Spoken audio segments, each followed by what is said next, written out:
Boa tarde a todos nossos amigos ouvintes do vlog do Conde Lupe Nuiva. Desde já agradeço as doações que recebo e continuo me ajudando nesta empreitada para a gravação de novos conteúdos e inscreva-se neste canal.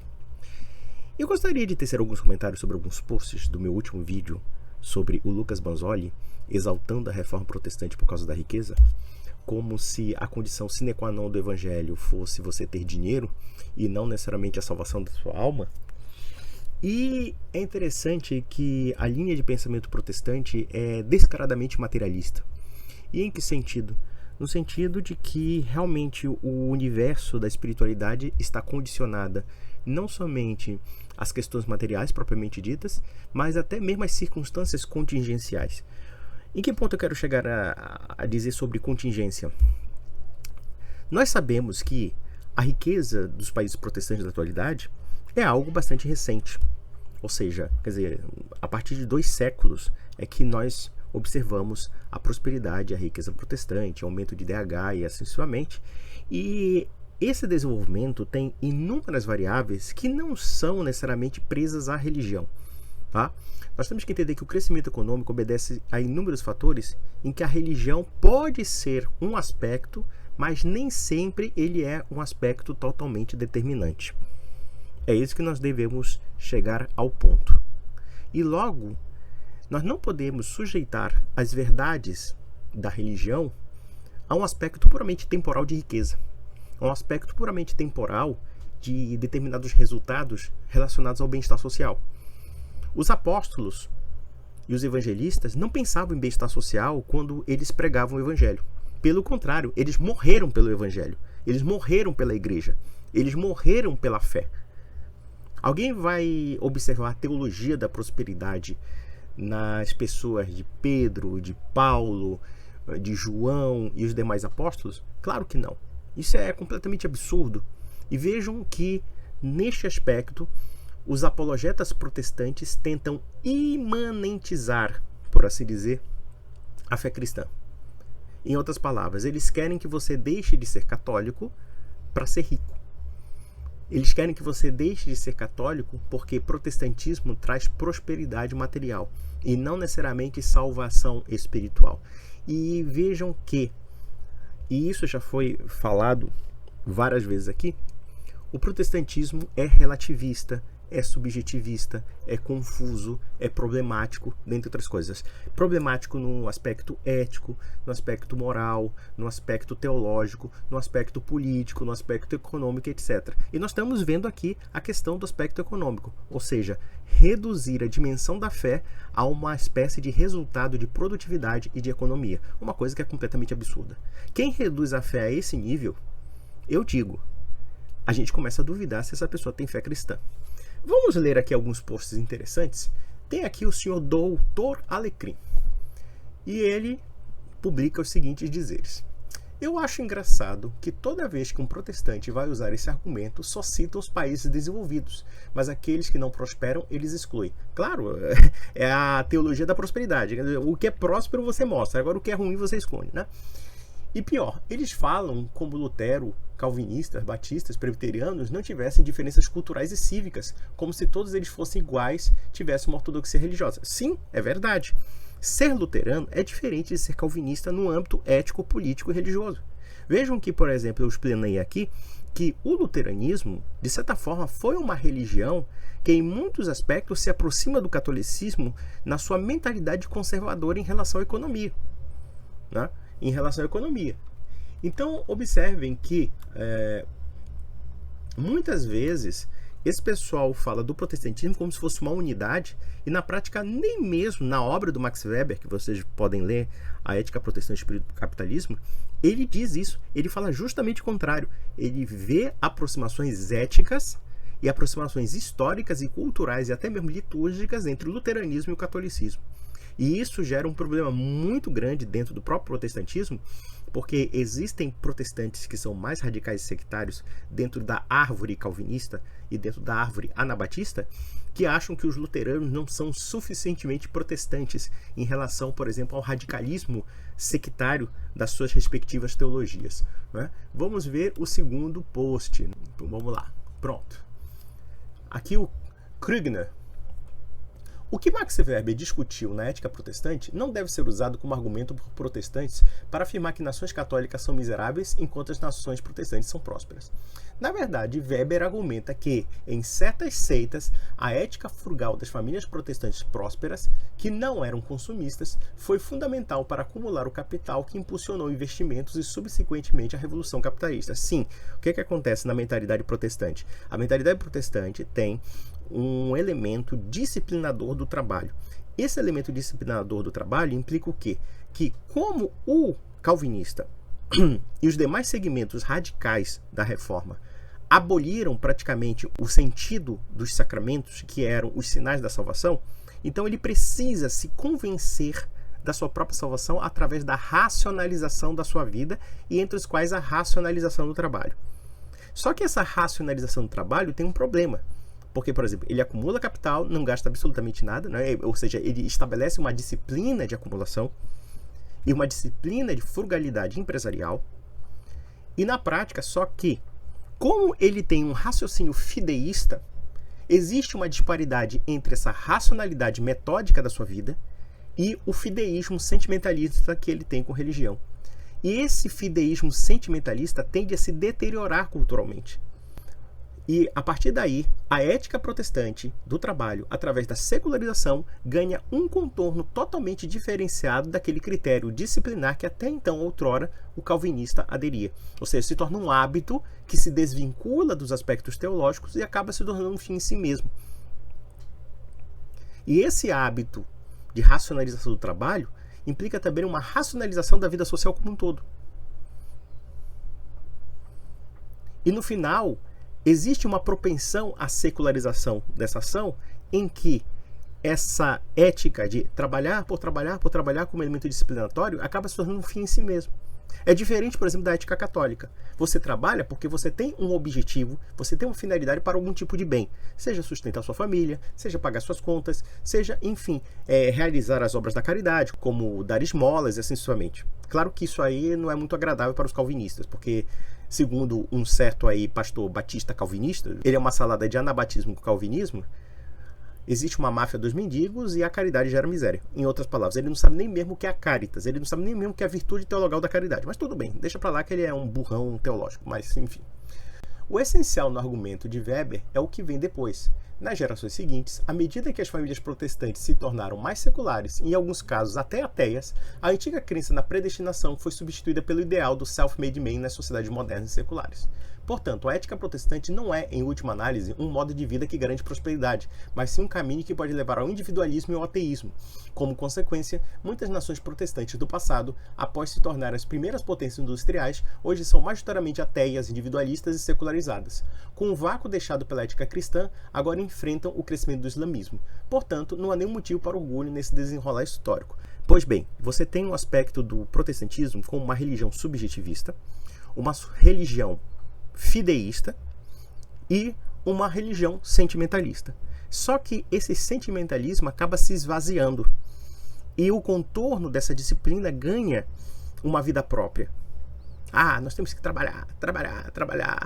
Então, essa ética protestante que nasce de uma ideia de predestinação e que, portanto, essa racionalização não somente da vida econômica, mas de todos os aspectos da vida, né?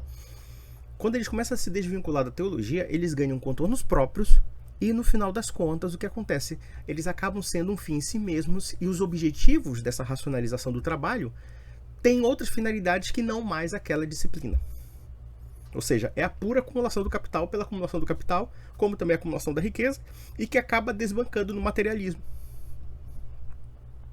Então, quando esse pessoal fala de Max Weber querendo elogiar o fato de que países protestantes têm uma ética do trabalho que leva à prosperidade, no fundo, eles estão representando muito bem o aspecto final que Weber denunciou na ética protestante.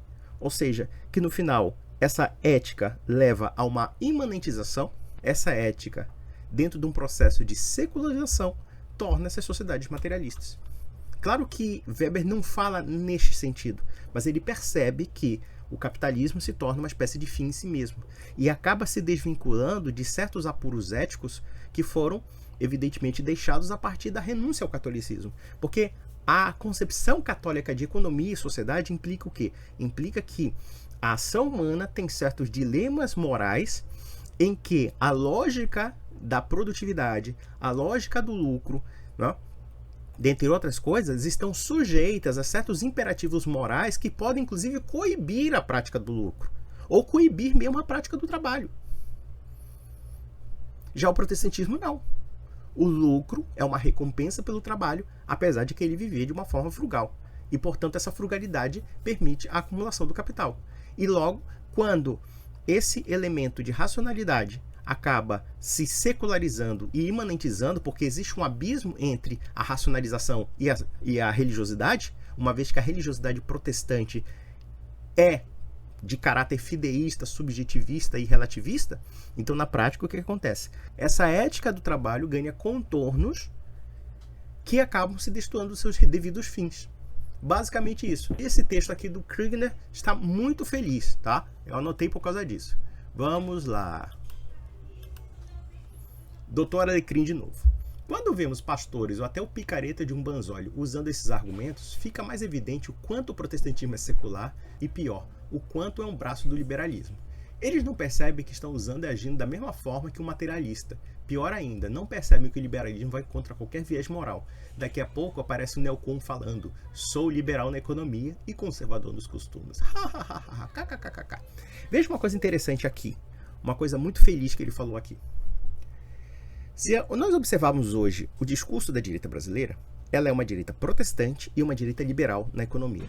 E é paradoxal que eles preconizem a defesa da família, a defesa da religião cristã, mas ao mesmo tempo uma mentalidade no âmbito econômico completamente materialista.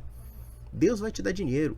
Trabalha, trabalha, trabalha que nem um condenado, porque o importante é ter. Aqui nós temos uma espécie de teologia da prosperidade se adequando ao pensamento liberal da otimização dos resultados econômicos. E é verdade, ou seja, essa visão materialista, essa visão completamente imanentista da economia, evidentemente que vai contaminar outras esferas da realidade humana, a esfera do cultural, a esfera do político e a esfera mesmo do espiritual, já que esse pessoal imanentiza a religião, e no caso a religiosidade, e sujeita os critérios da religião a um viés econômico. É o que o Banzolli fez quando falou 500 anos da reforma. Olha, a reforma protestante é boa porque nós estamos ricos. É basicamente isso, né? Não porque, de fato, existe um propósito salvífico genuíno nas inúmeras fés ou credos contraditórios dos protestantes.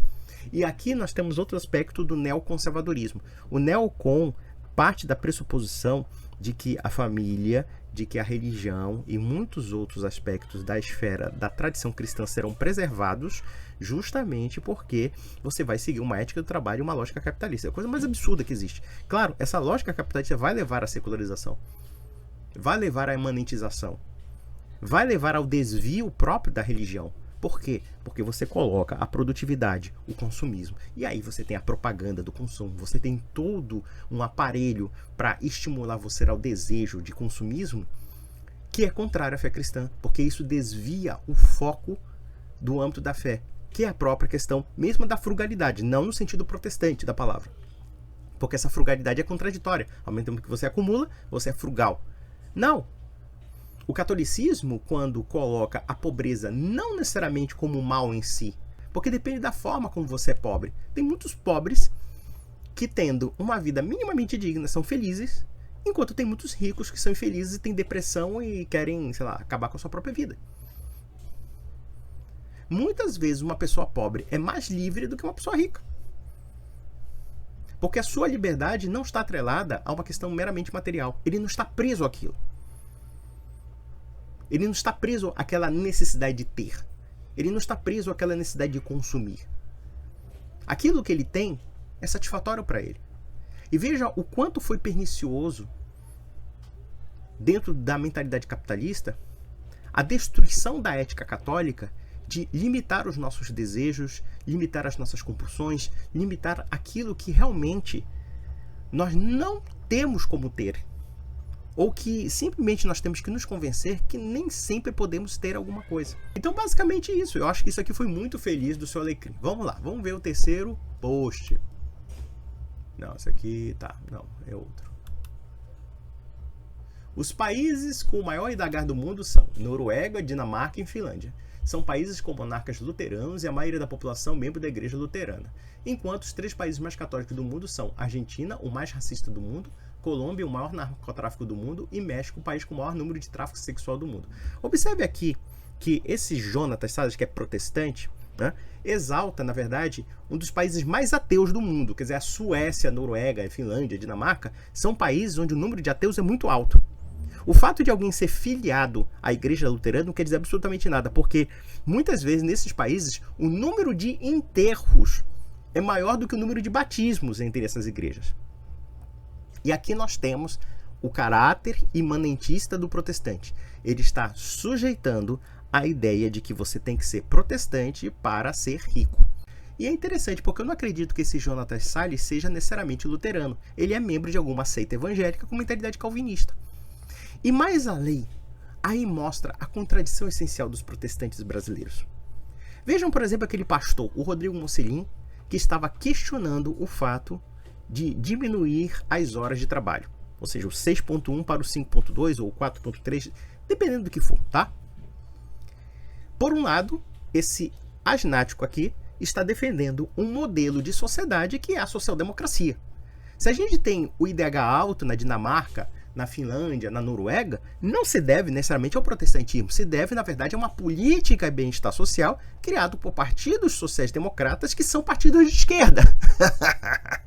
Isso que é interessante, são partidos de esquerda. E esses partidos de esquerda criaram todo um estado de bem-estar social que protege não somente o trabalhador, como também existem inúmeros acolhimentos, saúde pública, educação pública, assim sucessivamente. Então eu pergunto, o que isso tem a ver com o protestantismo? Sabendo que também países católicos têm esse mesmo tipo de serviço. E eu estou falando em matéria de Europa, tá? Em matéria de Europa. Ou seja, é o mesmo que nada. E, no entanto, Dinamarca, Finlândia e Noruega são os países que mais experimentam o número de ateus do mundo.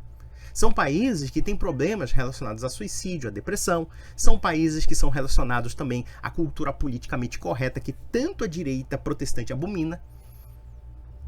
Inclusive, na Suécia, você tem a bispa lésbica da Suécia. Tem a igreja luterana, que é uma igreja estatal, e, portanto, essa igreja estatal adere a todas essas agendas politicamente corretas que esses protestantes materialistas condenam. Aqui nós temos 2 mentiras essenciais. No Brasil, o protestante defende uma ética do trabalho extremamente opressiva para o trabalhador, sem direitos trabalhistas, sem proteção social alguma, sem hospital público, sem nada. Eles têm que trabalhar como se fossem condenados escravos dos empresários. Agora, em compensação, quando falam de países como Dinamarca, Suécia, Noruega, Finlândia e blá blá blá, aí, claro, aí o sistema de bem-estar social que foi construído pelos sociais-democratas, aí vale para defender o protestantismo. Mesmo sabendo-se que esse sistema de bem-estar social, na verdade, foi uma construção política muito recente nos países escandinavos, como também muito pouco tem a ver com a igreja luterana. O interessante aqui é que esse pessoal parte da pressuposição de que não existem outras variáveis da economia senão a religião. E aqui ele cita os países católicos, Argentina, Colômbia e México. Dizer que a Argentina é o país mais racista do mundo é você ignorar, como filho da puta que você é, o fato de que até os anos 60, nos Estados Unidos, tinham leis que proibiam pessoas de casamentos mistos se casarem. Não me conste que na Argentina houve lei desse nível, mas nos Estados Unidos houve. Nos Estados Unidos houve política de eugenia racial que esterilizou mais de 50 mil pessoas. Nos Estados Unidos, você tinha segregação de ônibus, você tinha segregação de bares, você tinha segregação de lugares, negro não entrava em lugar de branco e assim sucessivamente. Então você, mentiroso que é, está imputando a um país católico o que é regra de país protestante, principalmente de matriz calvinista. África do Sul. Não me conste que na Argentina, e olha que a Argentina sim tem problemas de racismo, a gente não pode negar isso, mas não me conste que na Argentina teve algo chamado apartheid da África do Sul. Quem criou o apartheid da África do Sul foram vocês calvinistas. Vocês que não queriam se misturar com os negros, botavam os negros nos bantustões, que eram verdadeiros guetos, enquanto isso vocês gerenciavam a economia e criaram uma das sociedades mais racistas e abjetas da humanidade. Protestante falar de racismo de país latino-americano é uma piada pronta. Vocês são muito ridículos, e eu digo, vocês são muito complexados. No fundo, vocês se sentem realmente inferiorizados porque talvez vocês não sejam anglo-saxônicos, vocês não sejam de matriz holandesa, de matriz inglesa. Muitos de vocês, na verdade, são de matriz ibérica ou de matriz africana, indígena, e vocês ficam envergonhados. Até porque, como vocês já aderiram a essa ideologia absurda e bizarra de que ser cristão é necessariamente ter necessidade de ser rico, então logo, como vocês são um bando de pobretões, vocês ficam invejando o país protestante. País protestante que segrega negro, país protestante que tem altos índices de ateísmo, altos índices relacionados à pornografia. Aliás, uma das maiores indústrias do mundo de pornografia é nos Estados Unidos, com sindicato e tudo. E detalhe, essa indústria de pornografia nos Estados Unidos explora, por exemplo, mulheres do leste europeu, pagam 10 vezes menos para ficar fazendo filme pornô da pior espécie, espoliando justamente mulheres pobres. É isso, país protestante. País protestante não é essa maravilha, não. País protestante é país que tem clínica de aborto legalizado como se fosse um negócio. Ué, não é ética do trabalho? Não é ética do lucro? Não é a questão da prosperidade? Olha, é prosperidade também. Como é prosperidade também o fato de que o importante é o consumismo. Não é, por exemplo, a religião, que diz para você ter cuidado com o consumo, para você ter cuidado com o apego à matéria, os bens materiais, e assim sucessivamente. Aqui é a Colômbia, maior narcotráfico do mundo, e México, o país com o maior número de tráfico sexual do mundo. O que é interessante aqui é o seguinte: ele parte da pressuposição de que Colômbia e México são assim por causa do catolicismo, e não apesar da falta de catolicismo. Porque vejam, a prosperidade trazida dentro de certos países pobres, ela também cria certos paradigmas de desejos. Observem, por exemplo, aquela pessoa do México, que é muito pobre, ou aquela pessoa da Colômbia, que também é muito pobre, e que são bombardeadas por uma sociedade de consumo. Ainda que elas possam melhorar relativamente de salários, mas não é o suficiente para atender toda a sociedade de consumo que bombardeia na cabeça delas o fato de que, para elas serem alguma coisa, elas precisam ter. A Colômbia não é narcotraficante por causa do catolicismo. Eu digo, é narcotraficante por falta de catolicismo, porque esse pessoal não se dá conta de que existe um processo de secularização dos países católicos também, e que são muitas vezes trazidos por agendas liberais e secularistas. Vejam o México. Vamos pegar a história do México.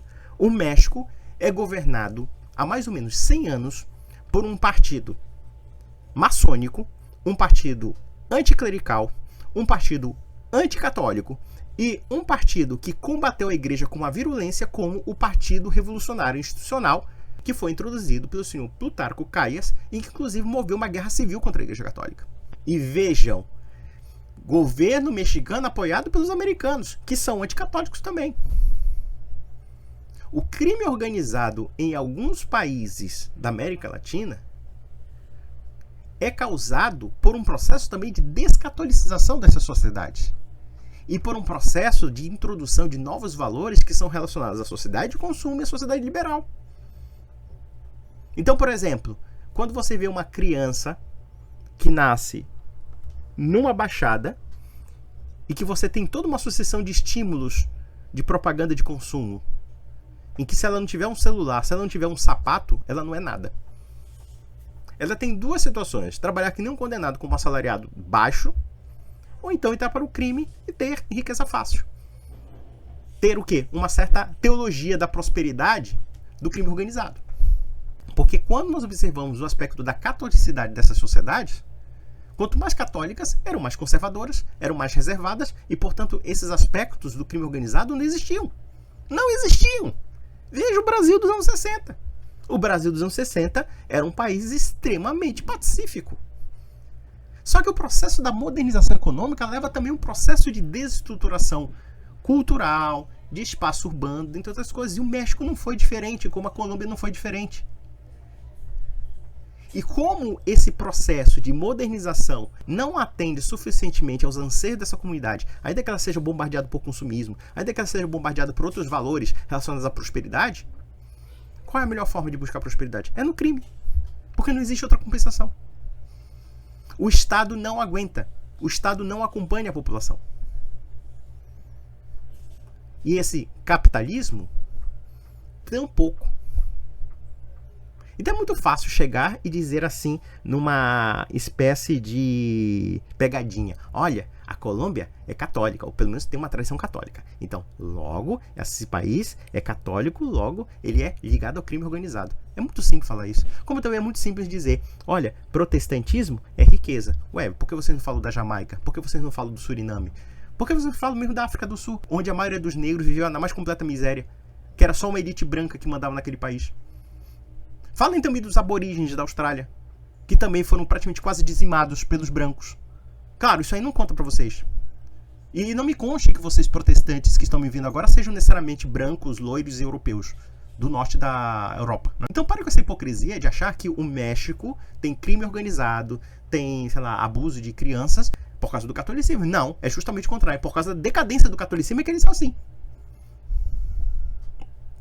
Agora, podemos encontrar na sementeira do protestantismo certos aspectos secularizantes que nós não encontramos no catolicismo. Porque durante muito tempo a Igreja Católica se dizia: nós temos que ter uma religião da vida pública, uma religião oficial que não seja uma religião estatal do tipo luterana, que atende muitas vezes aos caprichos dos estados. Não, você tem uma religião católica que guarda uma tradição bimilenar e que, portanto, tem certas reservas morais e éticas que se impõem contra os nossos próprios excessos. Ou será que esse pessoal acha que traficante de drogas, bandido ou sicário lá do México, ele tem realmente uma noção católica ou uma dimensão católica de religião e ele vai lá na missa, confessa os pecados, matei o meu inimigo ou coisa parecida? Claro que não. Claro que não. Esse homem é irreligioso, às vezes até um satanista. E o Estado mexicano, durante 100 anos, combateu a Igreja Católica. Esvaziou espiritualmente o México em algum ponto. Veja que o México ainda continua muito católico, apesar desses problemas, mas tem muita gente que já não é mais católica. Processo de secularização causado também por políticas estatais, como no caso do México, como também o próprio capitalismo. O capitalismo, ele é secularizador por excelência. Será que os idiotas não percebem isso? Ou vocês acham que é só o socialismo, revolução cultural, marxismo cultural, com esses pau furados de direita vagabunda que fica puxando o saco de país secular, ateu e laico e capitalista? É isso que vocês fazem, porra. Vão puxar o saco dos Estados Unidos. Os Estados Unidos é o mote, praticamente o promotor do secularismo no mundo. A Suécia, a Dinamarca também. Ou vocês acham realmente que eles pregam o cristianismo? Onde é que está o cristianismo na Suécia? O cristianismo hoje em dia é uma estampa do Estado sueco. Inclusive, na Suécia já houve a separação entre a igreja e o Estado. O Estado sueco hoje nem oficialmente luterano mais é. Se não me falha a memória, posso estar errado aqui. Ou então o luteranismo é enfeite. Você tem a bispa lésbica da Suécia, pô. Você tem o reverendo anglicano que é casado com outro homem. Perfeito. Meus parabéns, pô. É isso que vocês pregam, pô. Mas vamos lá. Vamos ver aqui. Esse aqui é o texto 4. Texto 5. Aí, mais uma vez, o Dr. Alecrim. Eu tô gostando dos comentários dele. Adendo. Percebam quando o Banzoli utiliza esse argumento materialista de que os países protestantes são melhores por causa do índice de riqueza? Lembra o mesmo raciocínio de Antônio Jeg Miranda, o tal do Teologia Reversa, falando do atraso da civilização por causa das religiões, e que países com alto índice de riqueza e segurança não são cristãos. Volto a falar, a linha de raciocínio materialista de ambos são iguais. Perfeito, meus parabéns, Dr. Alecrim. É isso mesmo. É isso mesmo. Porque é aquela história. O protestante, quando afirma que países protestantes são ricos, ele está condicionando a religião ao quê? A uma visão economicista. E o ateu faz a mesma coisa. Olha, nós somos pobres porque somos católicos. Ou mesmo somos protestantes, somos religiosos. Então, pronto, nós temos que realmente jogar a religiosidade na lata do lixo e seguir uma mentalidade materialista, produtivista, porque o importante é acumular bens nesta vida. Essa é a mentalidade de ateu complexado como Antônio Miranda, do Teologia Reversa, que não é nem teologia e é a reversão de qualquer fato histórico real, porque aquilo é só mentira do começo ao fim. Então observem aqui que, em muitos aspectos, o pensamento protestante militante brasileiro tem muitas conexões com o pensamento ateísta. E não somente no aspecto econômico, tá? Mas no aspecto teológico também. Muitas dessas crendices que falam da Igreja Católica Romana pagã e não sei o que, blá blá blá, dentre outras coisas, isso provém justamente de uma literatura protestante caluniadora que, no afã de caluniar o catolicismo, na prática calunia a história do cristianismo como um todo. Porque não há uma diferenciação entre o catolicismo e o cristianismo. A história cristã se confunde com a Igreja Católica. Digamos, mesmo as igrejas ortodoxas, elas são igrejas da sucessão apostólica, mas podemos dizer que a grande ruptura mesmo foi a Reforma, porque a Reforma protestante implode não somente os dogmas essenciais da fé cristã, como também implode o conceito da autoridade, implode a tradição, implode tudo. Se vocês observarem bem, atualmente nenhum dogma de fé cristão se manteve com o protestantismo. Eles questionaram, demoliram todos. E o cristianismo protestante, digamos assim, é um cristianismo fragmentado. É um cristianismo invertebrado, digamos assim. Mas vamos lá, vamos ver aqui. Texto 6. Guilherme, não sei o quê. Não deixa de ser mentira que mais de 70% dos empreendedores do Brasil hoje são evangélicos. Religião tem sim influência na geração de riqueza, mas não é o único fator. Você, Conde, muito provavelmente consome produtos e serviços feitos diretamente ou indiretamente por evangélicos. Eu digo, e daí? Isso não quer dizer que o que os evangélicos acreditam seja verdadeiro. Porque se for baseado na prosperidade, por que eu não viro maoísta? Por que eu não defendo a ditadura chinesa? A maioria esmagadora dos produtos que você consome são chineses. E daí? Eu vou virar chinês? Eu vou defender a ditadura comunista chinesa? Eu vou ser idólatra do Mao Tse Tung por causa disso? Isso é uma lógica aí, eu não sei nem se é verdade se 70% dos empreendedores são evangélicos, tá? Mas existe um evangelismo materialista que preconiza uma teologia da prosperidade, que você tem que trabalhar, você tem que ganhar seu dinheiro e blá blá blá, dentre outras coisas, com um fim último. Tanto é verdade que todo esse pessoal que tem essa mentalidade capitalista protestantizada, eles colocam a riqueza como fim último. Mas se for assim, eu posso também virar muçulmano, que tal? Ué, mas a Arábia Saudita, o Catar e muitos outros países do Oriente Médio têm uma qualidade de vida boa, ninguém vai negar isso. Tem um IDH alto. Inclusive renda per capita altíssima. E nem por isso eu vou virar muçulmano. Ai, meu Deus do céu, quanta besteira. Quanta besteira. Vamos lá aqui, tal.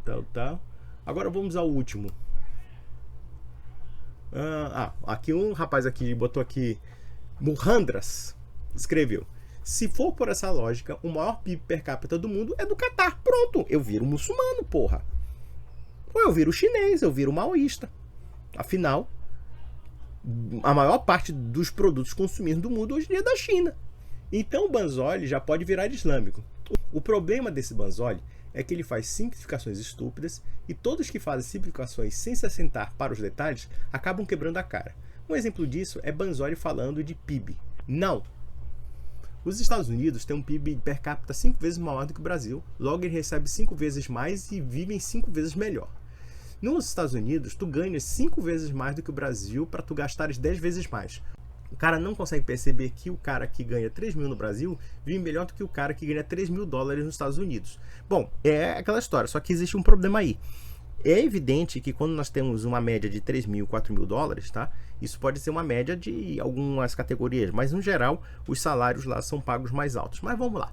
Max Weber falou certo de que essa desumanização completa da economia pelo protestantismo garantia a riqueza, mas o preço é o fim da sociedade. E só olhar a taxa de natalidade desses países ricos ou que desumaniza o trabalho. Eles têm que importar um monte de imigrante para servir de mão de obra barata e descartável através de sonhos de manter a economia funcionando, pois eles já consumiram as pessoas da sua própria sociedade. E é engraçado e que, para o Banzoli, isso é positivo e deve ser seguido de exemplo. Observe aqui uma coisa interessante. Eu falei aqui de uma certa mentalidade que é típica da direita brasileira, que é protestante liberal, que reduz a dimensão do ser humano a uma visão de produtividade e de economia. Isso você encontra não somente em alguns pastores evangélicos, como você também encontra até mesmo em partidos como o MBL, que é um partido liberal. Veja, por exemplo, o debate do Arthur Mamãe Falei com aquele outro pobre coitado lá que era vereador. Então, para eles, quer dizer, a produtividade acaba se tornando o epicentro da vida social. E não há nenhum partido conservador, eu repito aqui, não há nenhum partido conservador que tenha um projeto social realmente autêntico de defesa da família no Brasil. Se existe alguma coisa que a direita defende, não é a família, são as suas famílias, são os seus negócios, são as suas falcatruas. Aí eles defendem, seja o Bolsonaro, seja a família Bolsonaro, de passagem, como também muitos outros lá, os Nicolas Ferreira da vida, que são elogiados por ficar lacrando contra, sei lá, agenda woke, não sei o quê, mas em contrapartida ninguém questiona o que produz a agenda woke. O que produz, por exemplo, esse ataque à família? Ué, é o grande capital, pô. Nesse ponto eu vou virar marxista, pelo menos na linguagem. É o grande capital. É o grande capital que financia toda essa bosta. O woke. E você não fala porra nenhuma? Por que ninguém fala sobre o grande capital? Não fala sobre a política de juros altos no Brasil. Sobre a usura estrutural que existe no Estado brasileiro. Por que será, né? Por que será? Faça essa pergunta para você mesmo. E eu falo isso como católico, tá? Porque a usura é pecado, sim. Quando um país miserável que fica cortando dinheiro para educação, para saúde, ou esses filhos da puta que exaltam a riqueza protestante por uma ética desumana, mas ao mesmo tempo fico citando países que utilizam do bem-estar social do Estado social-democrata, como no caso dos países escandinavos, como até mesmo países católicos da Europa, porque, por exemplo, se a gente pegar a própria Alemanha, a França, ou mesmo Luxemburgo, a Espanha, a Itália, todo o Estado do bem-estar social foi criado pela democracia cristã católica. Vejam, por exemplo, o que é a Alemanha da modernidade. A Alemanha da modernidade é uma construção de um premier católico chamado Konrad Adenauer, que era do Zentrum católico e que depois virou um líder do Partido da Democracia Cristã. E essa tendência da social-democracia ou do liberalismo social na Europa é uma constante, como no caso da Escandinávia, como também em países como a Alemanha, que boa parte da população é católica. E o aspecto país protestante rico, país católico pobre, acaba se desmanchando no ar. Mas é engraçado, quando o PT aumenta o Bolsa Família, e não só o PT, mas sei lá, o PSDB, que seja, qualquer partido que aumente benefício social, esse pessoal é o primeiro a criticar. Aí, claro, quando se lembra de país protestante do bem-estar social, aí pronto, aí não, aí é porque é protestante, aí claro, eles podem ter um estado gigantesco, digamos assim, de proteção social e um capitalismo ali. Mas aqui no Brasil não. Pobre tem que trabalhar que nem um condenado, que nem um escravo de senzala, sabe? É assim a lógica desse povo. Eu desafio a qualquer protestante liberal conservador. Oh, eu sou liberal na economia e conservador nos costumes. É o mesmo que dizer assim, um empresário beijar a testa da sua mulher, a testa dos seus filhos e impor condições de trabalho desumanas aos seus trabalhadores com baixos salários ou salários de fome e assim sucessivamente. Olha que nossos salários são baixíssimos, diga-se de passagem. Né? Infelizmente são. Mas ninguém tem um projeto, ninguém tem realmente uma visão social. Eu digo que a única instituição, além da esquerda, que tem essa visão social é a Igreja Católica. Ninguém defende o pobre na prática. O pobre tem que se estrepar. E tem que se estrepar, sabe por quê? Sabe por quê? Porque eles não são abençoados por Deus. Você é pobre, meu amigo, sabe por quê? Porque você é um maldito. Não existe coisa mais perversa do que você amaldiçoar a pobreza. Até porque muitos santos e muitos mártires nunca se preocuparam com a riqueza. E quando nós observamos que as pessoas instrumentalizam a religião para criar uma pseudoética que idolatra Mamon e esquece Nosso Senhor, que foi o humilde dos humildes e nasceu humilde numa manjedoura e morreu na mais completa humildade, eu digo, essa ideologia é perversa. E a ideologia da direita brasileira é uma ideologia perversa, é uma ideologia inimiga da família brasileira. E não só da família brasileira, mas inimiga da própria religião. Porque sendo a verdadeira religião católica, eles pregam um relativismo religioso. E pregando o relativismo religioso, eles instrumentalizam a religião para um imanentismo econômico, para uma sujeição da fé a resultados de produtividade. Então, meus amigos, é isso e até a próxima.